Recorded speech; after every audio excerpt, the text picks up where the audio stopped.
Recording is on. Okay, so good afternoon. I'm Anto Budiarjo. Welcome to Monday Live. So this is something that we do every Monday afternoon as we try and figure out the future for smarter buildings. So it's really good that you're with us today. In case you're wondering who we are, our profiles are listed on mondaylive.org, so head over there. And just remember that the conversation here on this call are expressing personal views, not of any company or organization. Just to bear that in mind. And let us use the Zoom chat to make this conversation interactive and more valuable. And if you want anything on this slide deck, it is also on the mondaylive.org website. So this being April, this is the second Monday that we're talking about AI across the stack, meaning the smarter stack. So last week we had a good sort of opening conversation, and we're going to prod it some more today and the rest of the month. Our agenda specifically is our normal news and trends chit chat, and then on this AI on the smarter stack, really going to be focusing on the lower layers, the physical layers, the two layers at the bottom, and start to think about how AI and how some of the experiences, and specifically Kimon's going to talk about some of the actual experiences of PAE. So really looking forward to that and seeing how we can use the smarter stack to think about these things. But before that, as always, I'm going to hand it over to Ken Sinclair for some update from automated buildings. Ken, what's going on? Thanks, Anto. As always, lots. Up in the top left-hand corner, we have an article, Choosing to Embrace AI on Your Own Terms. And I think this is where we're all at. In one of our discussions, we were talking about the speed of light. And I think I coined this phrase that we're now in this speed of fright. And I think what the fright is all about is do nothing is scary, and doing something is even scarier. We're all at it anyway. We're making things happen. But what it talks about is that you have to come to terms with AI, and you have to decide how you're going to use it, and definitely use it as an amplifier of your efforts rather than something that consumes you, which is sometimes when you start off on the journey can be fairly complex. Anyway, the one below that is the summary of our last week's meeting, Zoom call. The building revolution. Is the AI about to eat your smart building stack? And we're still here, so obviously the answer was no. It needs to understand the stack, and we need to use the stack to understand AI. So I think we're looking at it as middle ground. Below that is an article from Kimon, Shaping Intelligence, How Our Building Environments Must Guide AI Before It Guides Us. Kind of the same theme. We're kind of we hear you, AI, we hear you coming, and we're trying to figure out what to do and how to best use you and not let you run over us. The one below that is an interesting post, human performance stack. We've been talking about a lot of stacks. I hadn't seen anybody picking on that one. As we're analyzing AI and asking it questions, the inner message, I believe, is that AI may be checking us out and checking our cred. And that's an interesting thought if you just take it as that. Some of these things just are powerful thoughts, even if you don't read the articles. And I got a comment from somebody that they loved the phrase platform piece, which I think I'd have to credit to Kimon. He turned that around when we were in Vegas and when we were on the wars. So I think we're on to something there, is that's what we're trying to achieve, is to pull together all of this information in a peaceful manner, in a productive manner. I put the AI link to last month's session on there, up on the top right-hand corner. And we've, of course, got our free education sessions. We're still sorting out how to sort out our summaries and stuff right now. So I'll get back to you next week on that. We just had a post just came online yesterday. Actually, Anto was just talking about that, how we used to meet once a year. And now we meet on Monday Live pretty much once a week. And with our postings, we're getting down to almost once a day. So things are changing pretty fast. But this is one that came in. A building is not secure if it cannot prove what happened. And the gist of this, one of this author, Gregory, is that he's highlighting the importance of history and using history to not only prove that how we're implementing AI is working, but also to validate equipments and validate everything, validate indoor air quality. And he's not wrong. There's a lot of power. We're the pioneers dragging across some of the first data, and Kimon showing us how to get it out of the PAE building. He's going to spend some more time on that, and yeah, just a lot of stuff going on. So it's an interesting read. I think you should take a look at it. And the one below that is the Glass Wing project, where they're pulling together. This is the new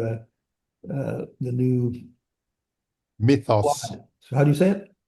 Mythos. Mythop. There we go. Thank you. Mythos. Myth is Mythop. a myth with an os at the end of it. That's right. As a guy who never gets to speak much and spends a lot of time reading words, I seldom know how to say them. And although Google can be very helpful to give you pronunciation, it sometimes struggles with some of the new words that were invented yesterday. Anyway, so that's an interesting stuff that's kind of going on. I think Canto pointed out in our discussion before that that's kind of going on above us at another level, but it's worth our while to just keep our heads up and understand that movements like that are afoot. Okay, back to you, Anto. Thank you, Ken. So over to you, Rick. What's going on at C4SB? So today we're going to highlight again the far right that the first Thursday's 3 o'clock Central Town Hall. Realize that the link for that we've been we're putting in chat and or we're going to have it on the website. But there won't be an invitation that's actually sent, so you'll actually have to create the calendar the calendar listing for yourself. But yeah, we're up to 14 working groups that we have that are active inside of C4SB, all working on the different things, whether it's cybersecurity or digital twins or uh, or the IBB 2525. You can see the list of the ones on the screen. And what we'll do at those town hall meetings is that we'll have like a roll call of the different working groups to be able to give a real brief update. And in that update, there will be a reminder of when the meetings are and what the GitHub repo is and stuff. So we're going to use that as a once a month opportunity for the working groups to, like I said, roll call, report in, and looking forward to that. Another thing that we're launching more formally now over the next couple of weeks will be a specific membership and sponsorship opportunities. So if you've attended any meetings that we've been part of, you will probably get an email that includes a listing of what the more formal sponsorship and membership opportunities are, what that looks like, and how you can have yourself or your company join in a more formal way. I do want to repeat, though, that the Linux Foundation has a great tradition of not requiring people. Now, if you're an AI agent, that's a different story. But if you are a person, you are allowed to participate in everything and anything Linux Foundation related without having to pay a nickel. And then what we try and do is we try and show that we've got value that's being created in these working groups and that there's reason to have your company join or sponsor a project. And we're going to be, now that we've got 14 really good working groups with great evidence of what those working groups are producing, we're going to formalize the process of saying, hey, here's what these groups are doing, and here's why it would be interesting for you to support them financially. And so that's where we are with C4SB. Thank you. Could you or someone put the link to that town hall, the first Thursday town hall in chat? That'd be great. So you can have it. Any other news or thoughts anybody want to share? Yeah, I would just like to comment that AI was many regards, the hot topic at last week's Niagara Summit. So there was a lot of sessions on it. There's just a lot of conversation around it. So it's definitely reached into that world for sure. In talking to one of the companies or distribution partners in the space, there was still this fundamental question in this individual's mind as to what exactly is the new AI. Because for that individual, as I know, Jim, you're on this call, machine learning was in that person's mind the original AI, if you will. And and in many respects, that definition is no longer included as an example of AI in that individual's mind. So I thought that was an interesting point he made. But in terms of defining what the new AI is, he felt that that's being left poorly described and defined. So, as we're spending a lot of time on this subject right now, but I thought I would share that feedback to the group. So and see what more we can do to facilitate that fundamental understanding of what is the new AI all about, and where do we see it impacting our world? So when you say the new AI, what do you mean new? New I'm as of talking about since ChatGPT came into the space. oh, okay. Okay. All right. So that's what I'm talking about. So the whether it's The current AI Gemini, you're saying. ChatGPT, Okay. OpenAI, all of the technologies that have launched in the last 5 or so years, and that I think in common vernacular is considered AI. Right. I think it's hard to produce that definition now, Steve, because things are changing so quickly. Right. So, we had machine learning before. Then when ChatGPT was introduced, that was a big discontinuity with large language models. But the AI that we're using today, even though that's only been a couple years now, is much more than large language models. So I think it's a little tough to put a fork in right now, changing too fast. Yeah, it's blending. A lot of it is blending. I mean, I've always looked at machine learning as a subset of AI, right? Mm-hmm. That's part of the process in this whole thing. And the terminology, listening to you talk reminds me, we used to call it machine to machine, and now it's all IoT, Yeah. right? Yeah, M2M, right. Yeah. Yeah. I, So Yeah. the question is why use probabilistic methodologies when deterministic processes will do? And I think that future AI will do just that, right? We know there's a nice closed-ended way to arrive at a solution. It'll use that. And when it has to guess, it'll do that. Hmm. So Steve, Anyway. Yeah. did you go to the Niagara Summit? Oh yeah. You were Oh yeah, I was there for the whole thing. Do you want Yeah. to just give a brief report on that? What other than AI, which is part of what you've been saying? Okay, sure. This year's summit, well, they hold the Niagara Summit every 2 years in the U.S., and in the off year they go to Europe primarily with the Niagara Forum. But this one was held in right outside of D.C. at the Gaylord Convention Center, and it was very well attended. They were surprised actually, in particular, by the number of people who attended what's called the developer sessions. It was so, they had the main developer sessions had well over 600 people in attendance, and they barely had enough seats to accommodate all the people who showed up to learn. The other thing that was interesting about the developer sessions was shift, the shift, if not shift necessarily, but the population profile was much younger. So there was a whole new generation of individuals learning about Niagara. You could argue for the first time or early in their journey. Okay. So for Tritium, that was very encouraging, needless to say. And overall, the overall attendance was higher than they had expected. And again, it really stretched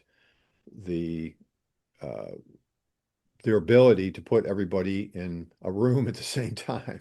So the exhibit hall was quite large, and so there was no issue there. But with regard to sit-down sessions, they were constrained versus what they thought they were going to get. So, Right. and then I because of my involvement with ISMA, I spent vast majority of my time not being able to go to the Tritium breakout sessions because I was being very busy telling the ISMA story. But yeah, my feedback is that Tritium is very happy with what happened. They're seeing like I said, a new generation of application or software engineers using the product, and so that's kind of the That's summary. cool. Yep. All right. Thank you very much, Steve. Yep. Sure.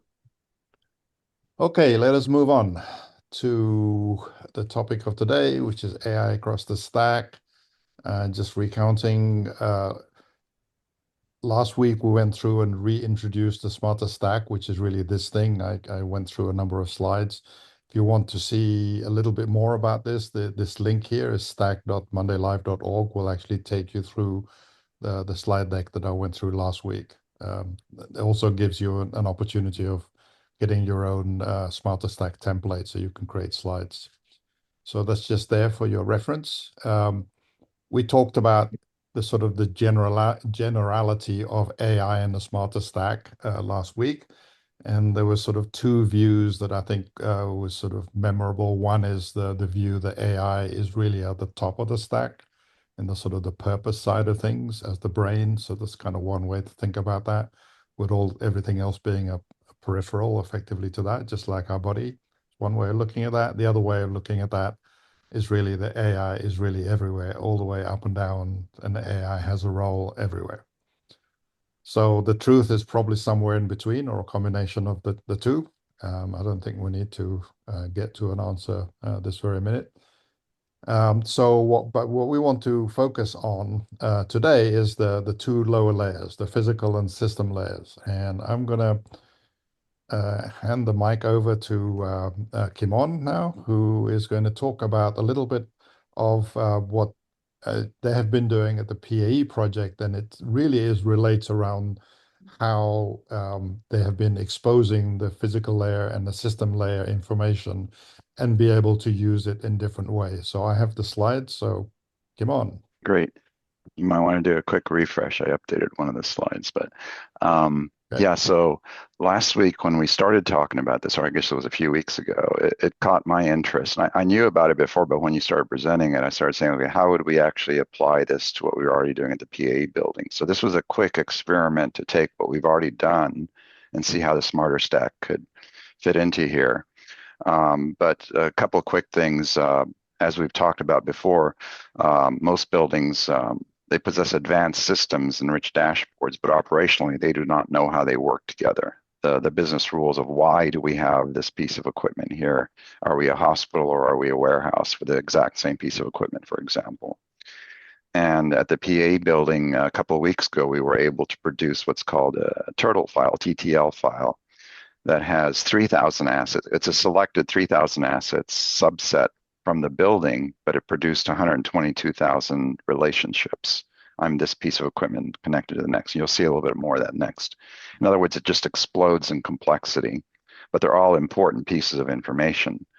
So then we said, how can we apply this to the smarter stack?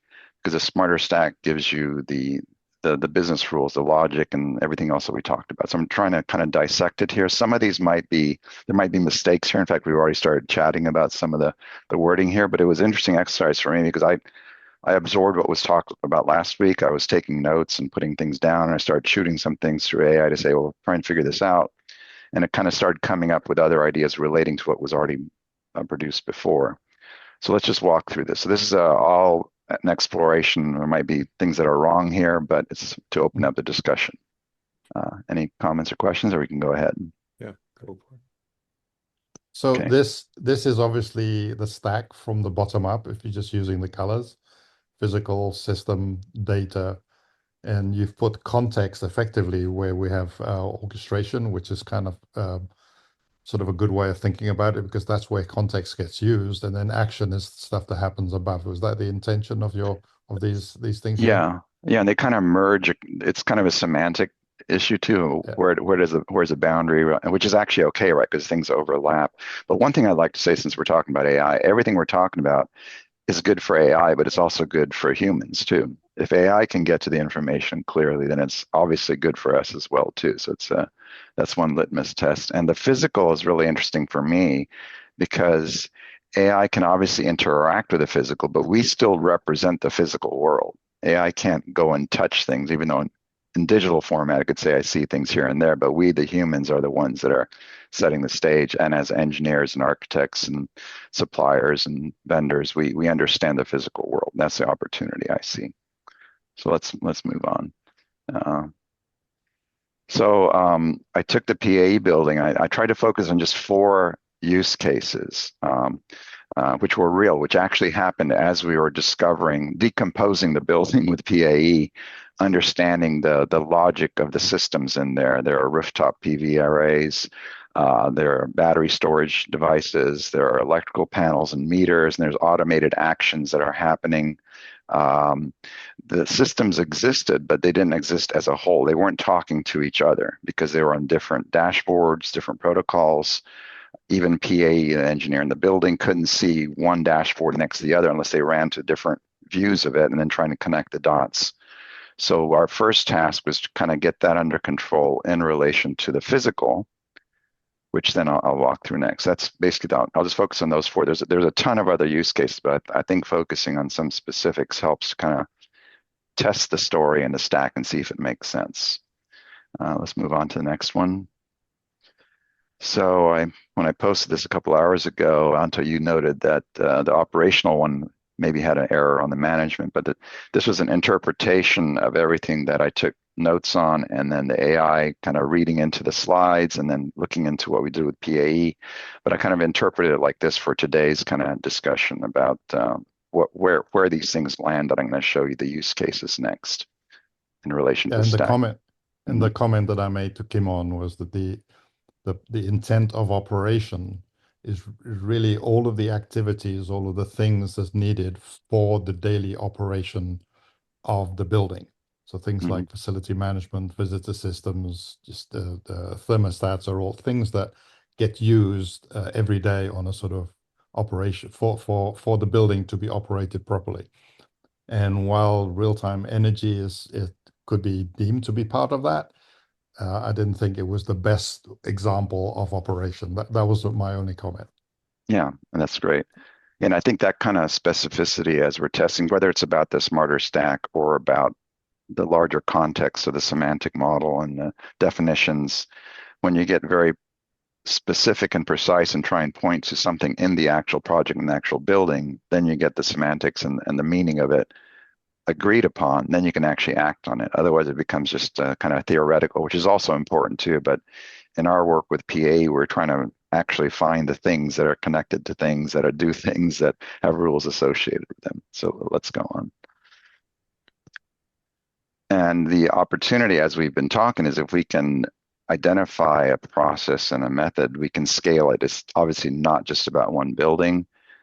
Consistency across scale is important, especially for a city or a campus or an owner, or even just society in general. If we're talking about certain things of how AI uses this information, it's important for us to at least give some framework and guidance and governance and guardrails that we've been talking about. And if we don't agree on certain definitions, then it becomes very difficult for us to give those instructions to AI. That's the way I see it. If we can't talk to each other about it clearly, then there's no way that AI is going to understand. It'll just make stuff up.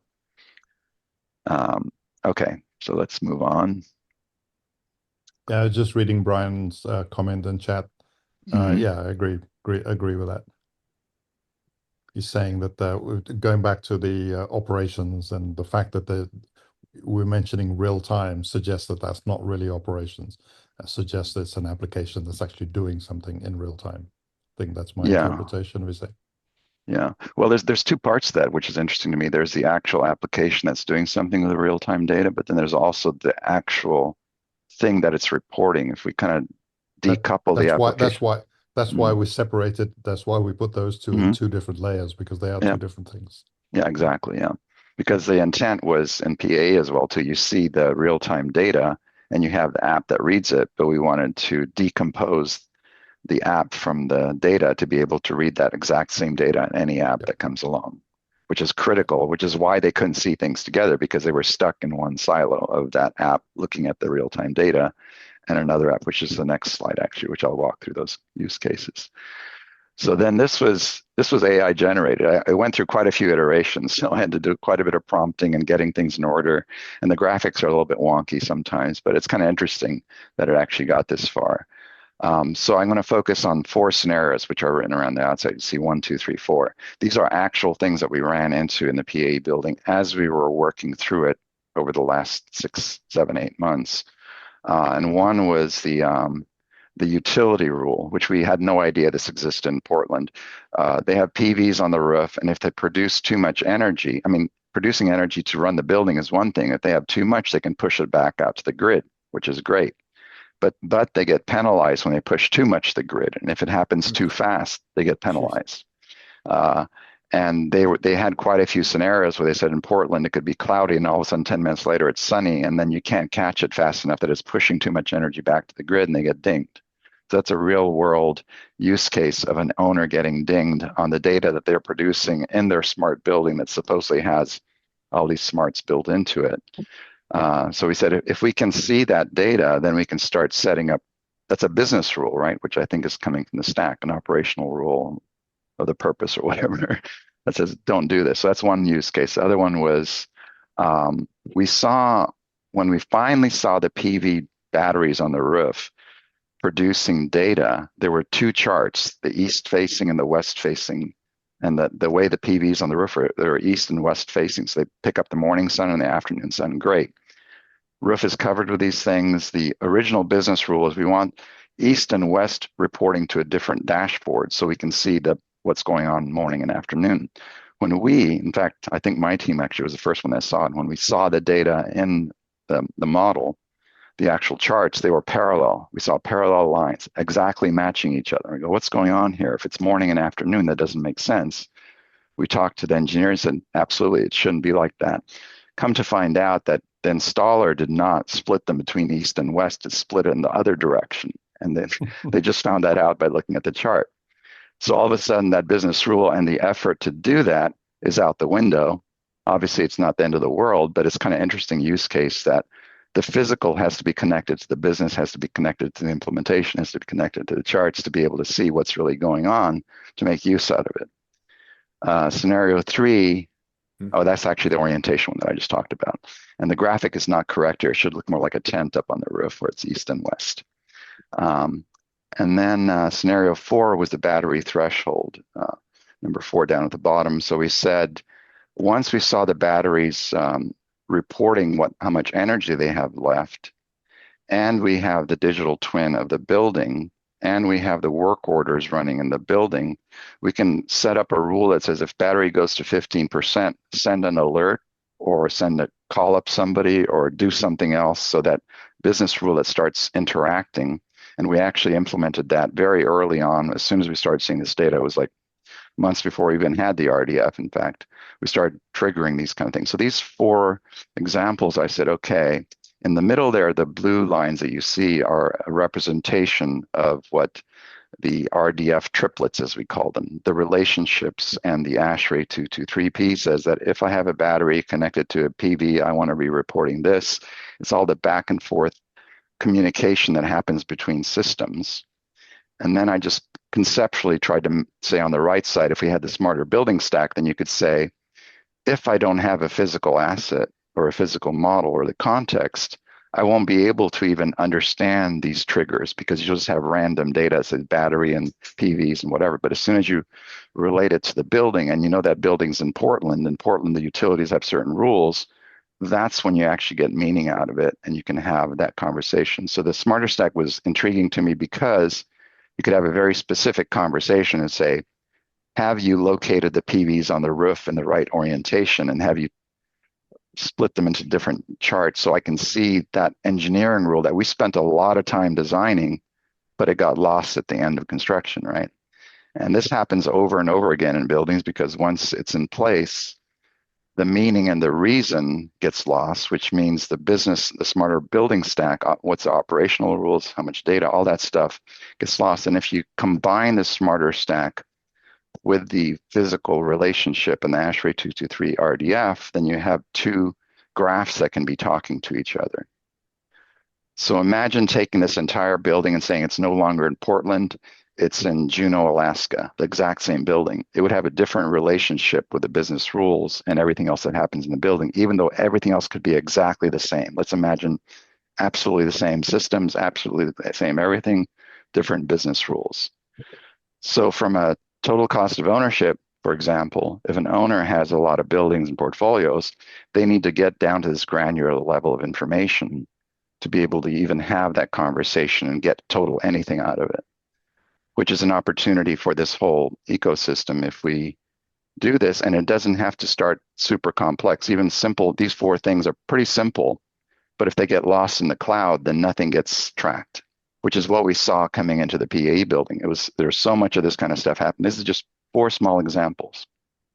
So I'll pause there for a second if there are any comments or thoughts on this. Yeah, Kimon, listening to you and relating the challenge against the way the smarter stack is laid out, do you feel like at the engineering phase, which is typically the upfront engineering design phase, is typically done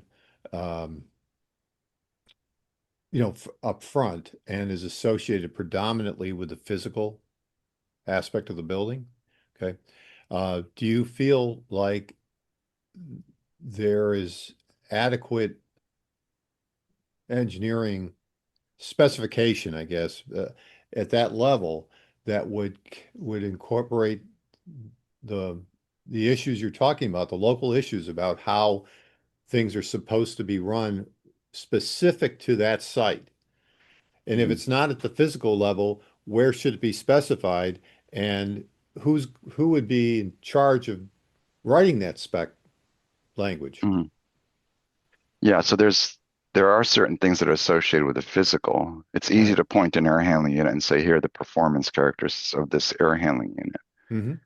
There are things relating to the physical building itself. Here's a conference room that needs air, or here's an operating room that needs certain air changes from that air handling unit.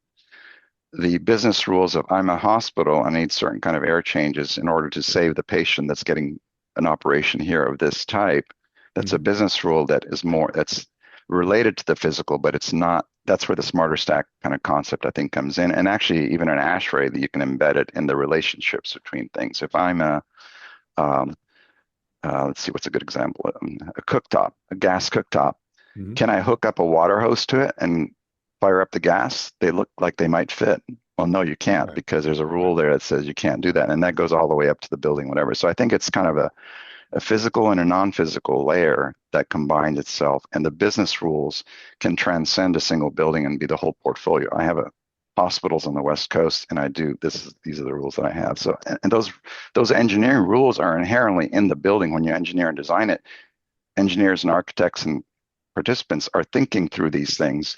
They digest all this requirements from owners or paper, whatever, and then you end up with a physical thing. But then the original rules literally get lost, right? They say, why are we getting this many air changes? Well, we need to go find that thing, that person, that whatever. Well, I think Yeah, I that, guess what I think I'm that saying. No, sorry, Steve. What I was going to say is that what Kimon has just gone over is basically ongoing or monitoring-based commissioning. And what we do mostly as an industry, a lot of people on this call, is we are the ones that go to the existing buildings that are built and re-engineer those operating characteristics Right. by looking through that data and figuring out how to fix these problems. That's why this business has grown up over a period of 30 years. And that's what we do because the information is largely lost or the building has changed. The use of the building or the technology or the requirements have changed. And what we do as an industry, those of us that are involved in monitoring-based commissioning, is we work with owners and we work with those people to reconfigure those systems so they run as the building needs to run today, not how it was designed to run on a board 5, 10, 20 years ago and the dog ate your homework. Yeah, Yeah, I Jim, guess that's a good point because sometimes it wasn't even right from the very beginning. Right. You know, I mean, yeah, you and I were doing, we were doing MDCX back in 2002 or something like that. Right. Yep. It wasn't, it was always, you know, get it back to design. Well, no, that's the worst thing you could do. Like, no, Exactly. I guess, This guys, goes- what I'm goes trying to beyond- argue, if I could, is that the business rules. So if we take the solar panels that were on that are on the PAE roof, right? If an engineer would specify what the solar panels are required to do, their capacity, their the size, performance, all of those things. But in an air handler, typically a sequence of operation is part of the spec, right? So in the case of the solar, would it be typical? Because I've never, been involved in a solar project specifically, where is there typically a sequence that describes how the solar system is supposed to behave, much like a sequence is written for an air handler or a chiller plant? No. So this is the problem, is that a lot of what we're talking about in this group has mostly been focused on HVAC. Did you Right. notice a system that wasn't included in the PAE building example? Do you notice what system was not included? Mhm. HVAC. Right. Yeah, but I think that, we do all these other systems as well.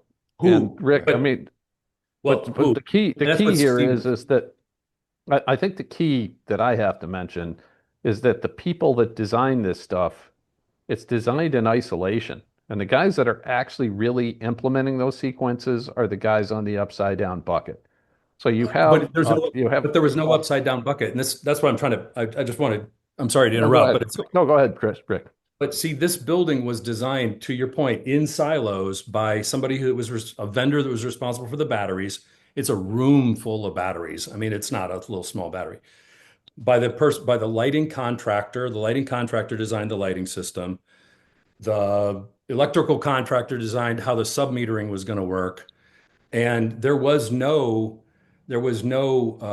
continuous commissioning of all this of all those different moving parts, because the HVAC system is actually one of the most simple parts of the entire building. So it wasn't going to be the building automation contractor that was going to be responsible for the commissioning plan, because the building automation system was not not going to be the center of the universe for this building. These different siloed systems were all engineered as silos, and there was not a contractor that was accountable for even writing down what the potential sequence would be for the sequencing of.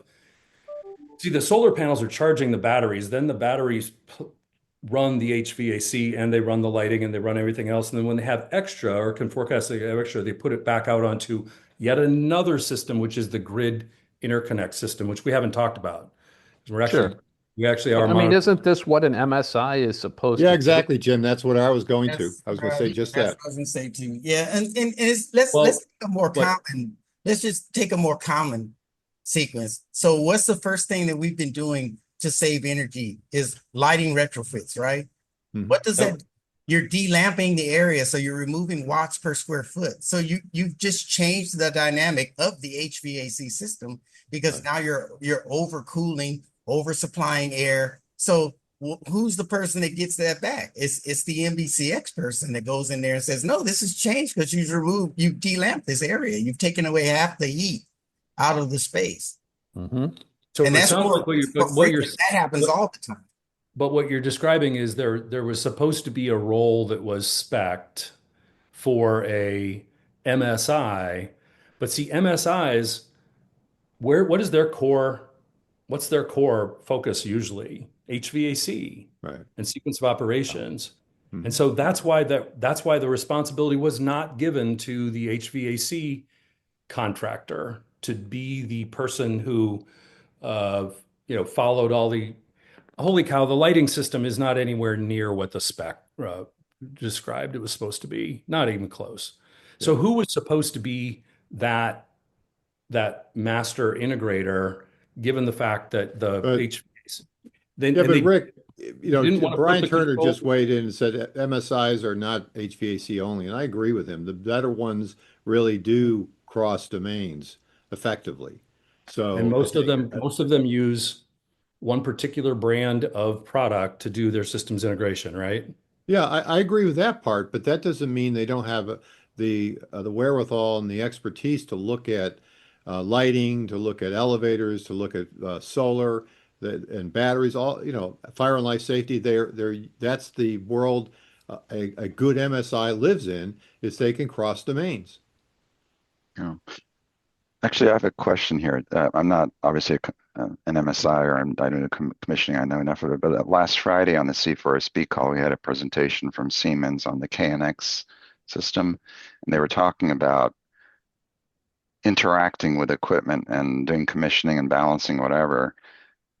And you end up with the result of here the system is set, right? But their decisions to do that, even though they were using applications, the why are we setting it like this is not captured. So it kind of ends up with a result, but not the reason of why are we even asking to do this? All of a sudden you have it operating. That's what I understand. That's the logic that I kind of saw. It kind of gets lost from the actual reason for that operating room needing a certain number of air changes to somebody doing the commissioning or MSI or whatever. And then it has that number of air changes, but you don't know why it was set like that if something changes before that. So the why gets lost typically. Is that the case? That's the question I The have. why has to be rediscovered. Rediscovered, exactly. Yeah, it's a forensic. Right. And there are two parts to that. One is that the building was never actually built necessarily the way the designer intended because they weren't there for that part of the process. The Yeah. use of the building has evolved over time. As Keith pointed out, the systems in the building have been changed out over time. So it's really the role of the monitoring-based commissioning agent, or when the building is first started up, we use a lot of these same technologies for starting the building while it's under warranty. But it's basically smart people. It's a technology-enabled consultancy where people actually figure out what the right answer is. It's just like building a complicated system. As every building in this country is built as a snowflake, it has to be started up at some point with smart Yeah. people that are going to make decisions on filling in those blanks that are not part of a 19th century construction process that we use with CSI, Yeah. right? So with AI, do you think it's going to help that? Like what Keith's doing, whatever, obviously that's the intent, right? Some of this stuff can be automated or captured or adjusted on the fly as needed or Well, I whatever. think what you're doing is going to help us a lot by at least getting the design information pushed through the system. Yeah. So that's going to be very helpful. How the system integrators or the MSIs create the documentation and turn things over, that's very important. But there's still, a lot of complexity in the dynamism of the systems that we're dealing with. There's large. Buildings, and this is really a key problem, is that buildings are financed on the basis that it's a static asset. Yeah. But it's anything but. It's an evolutionary asset over a period of time. And what the key thing is we can get the technical stuff squared away, but the business people have refused to change their thinking. on the Yeah. economics of an asset over time. Yeah. So as the technology gets more useful, then some of this can be solved, obviously. So it's not a technology thing again, too. Somebody has to make the decision saying this must be a requirement to make it Right. happen at Well, each of those phases. the technology works as a really good mirror or a looking glass to see whether things are actually being done at all, let alone done in compliance with the intent. And so if it's kind of like an accounting system, right? To have accountability, you have to have a system where people can see whether the intent is actually being met. And that's Mm, where what we don't have. And with yeah. all due respect to the MSI profession, MSIs like to get, what's the minimum that you'll get out of bed for if you're an MSI to do a project? Now, in the PAE project is 50,000 square feet, which is probably, but it has all these different systems. Well, who was going to be responsible for that? And that's where what we believe is that by having a technology framework like an accounting system, you can give the owner a structure for how and where the different things should show up and and how you can test for if the data is in a particular format, if the things are in a particular plug and play way, and give the owner like a little bit of a head start. This is also what PAE is now going to market with, and I think Kimon was probably going to, I don't know if I'm stealing your thunder, is that PAE is going to go to market with a framework for how to spec a building so that it has these kind of capabilities more evident or more Yeah. easy to replicate. Yeah. Actually, there's one more slide onto, maybe you can pull that one up and I'll just end with that. But since Rick brought it up, it's a good chance to, if you go one slide over.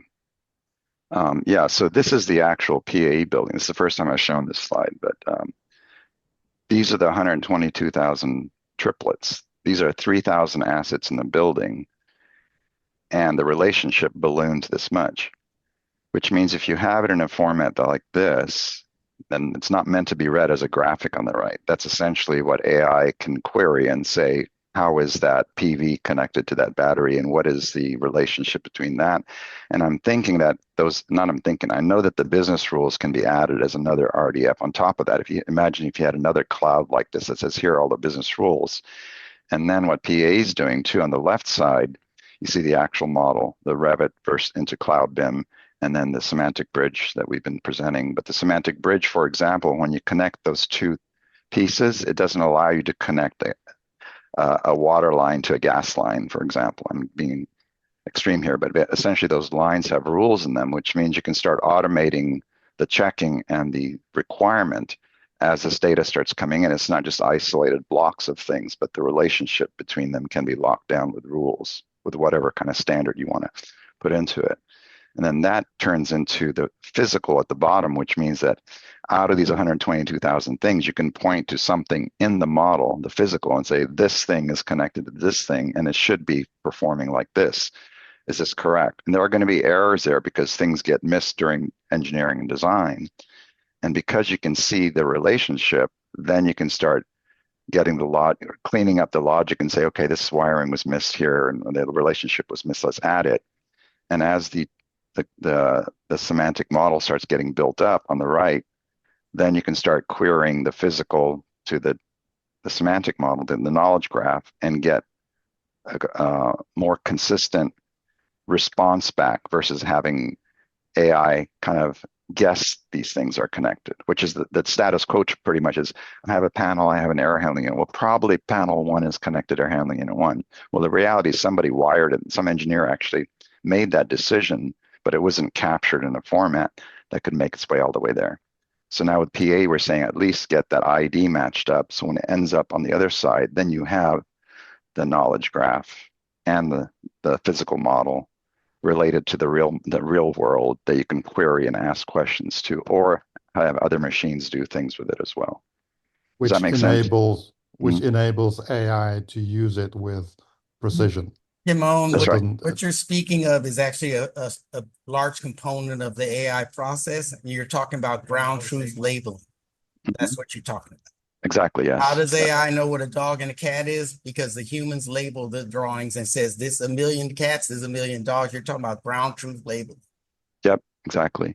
And it's actually more precise than that because some engineer made a decision to say, this is a cat, it needs cat food or whatever. Absolutely. Yeah, That's ground truth labeling. yeah, yeah. Or a cat can't live underwater, for Yeah, example, whatever.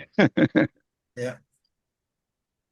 Yeah, and that part's for us, I think that's exciting because we understand the physical and engineering aspects of it, but we typically have to do a forensic exercise to extract it from the building. Actually, click one more forward, Anto. I've been posting a series of these.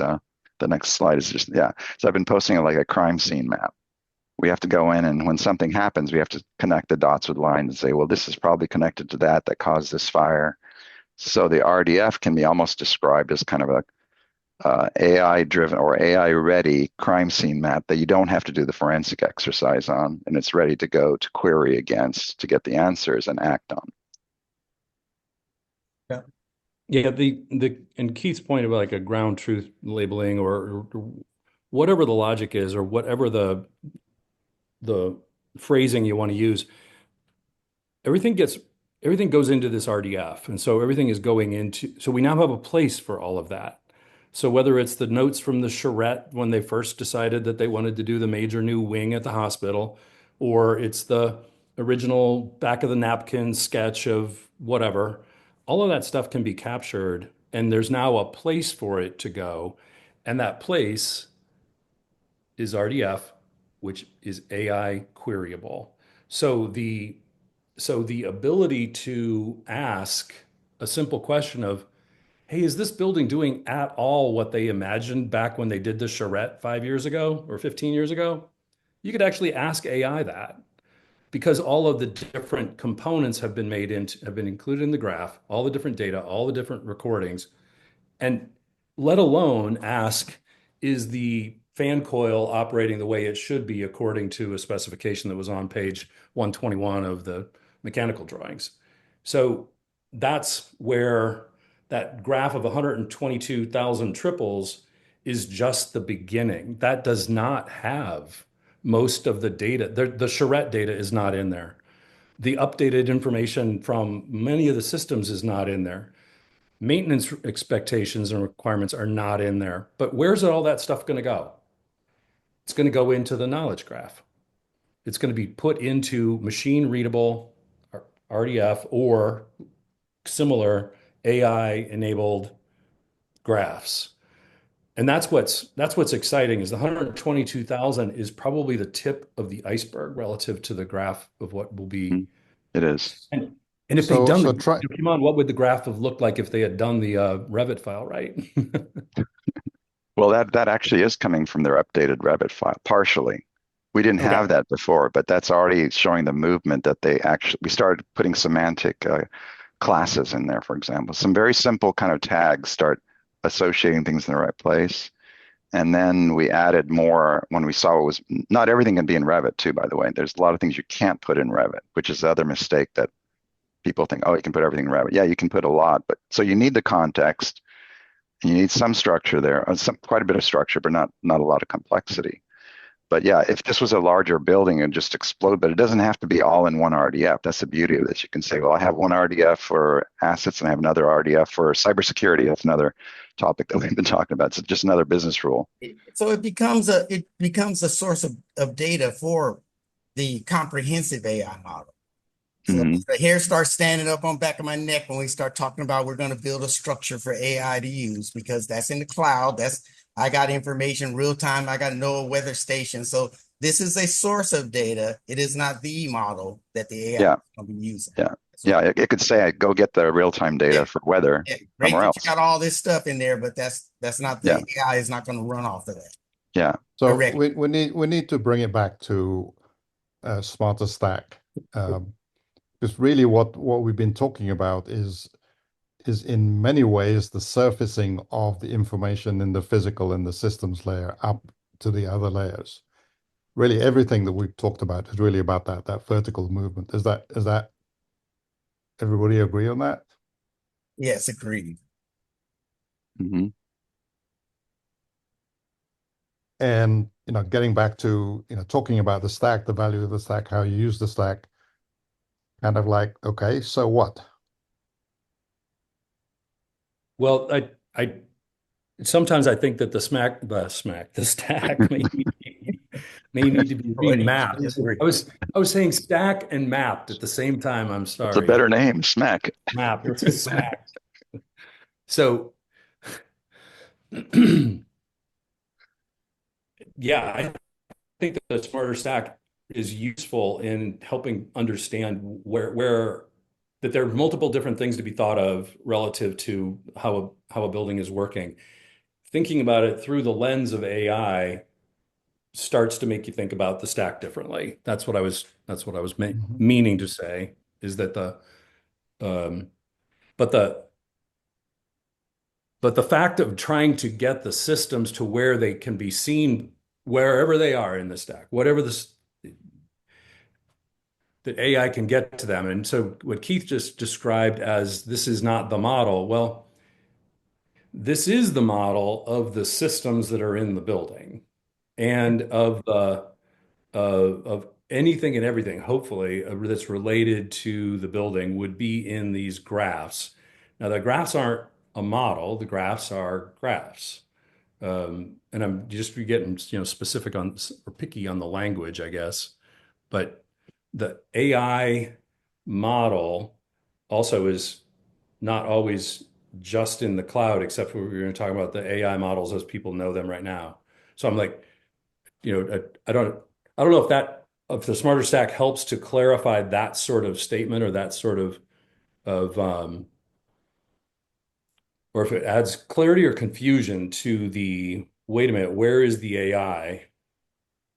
Well, that was the other sort of interpretation of AI, could be at every level, right? Which is in a way it's kind of in conflict, but it's also helping AI being something that's more of the purpose. So remember those two slides there. At the very beginning, Both, yeah. yeah, and both are valid. Tracy, When we're you've looking been at very this quiet. in terms of AI on those first two layers, there's a couple of different ways to look at it, right? One of the directions I thought we might go today is retrofit versus new installation, right? When you start pushing AI to the edge and that AI becomes part of the system, part of those first couple of layers, that's another whole discussion of how AI impacts those first two layers. But everything that we've kind of talked about today, I think aligns with what Keith was saying in terms of what we're trying to create is a framework to create a reliable, predictable source of data. Yes. It's not the AI framework or anything like that. It's the same process that the weather industry had to go through to say this is how we're going to give weather reports. It's going to include a temperature and a forecast and so on and so forth. So I think it's important to understand that a lot of what we're doing at those first two layers needs to be aligned in such a way that enables and makes it easier for AI to get that data, get access to that data. Yeah, absolutely. Really, that's the gist of all of this ultimately. Okay, we do need to start to wrap. Anybody feel like wrapping up? I mean, I don't mean wrapping as in I just gave my 2 cents, so I'll hand it to Max. Ken. somebody. Ken, what have you heard on this hour? I think I've heard the importance of the knowledge graphs and the meta information inside of them. That's really the big discovery, I think, is it looks like a common place that both people and AI can talk and get information. So I think that's sort of what's changed from my understanding. I need to know more about how knowledge graphs and their meta files that are inside of them, how that all works. I think that would probably be good for us to spend a little bit of time in one of our next Mondays to talk about that. I think that's a very good takeaway from this conversation, just the reality of knowledge graph, because it is very important. So we'll no doubt dig into it some more on Monday Live. Okay, so let's wrap then. Thank you very much, everyone. Thanks for the audience, and we'll get a video up very soon. And hopefully everybody has a great week. See you next week. Thank See you. So much. Bye-bye. Bye all. Bye. Bye-bye. Bye.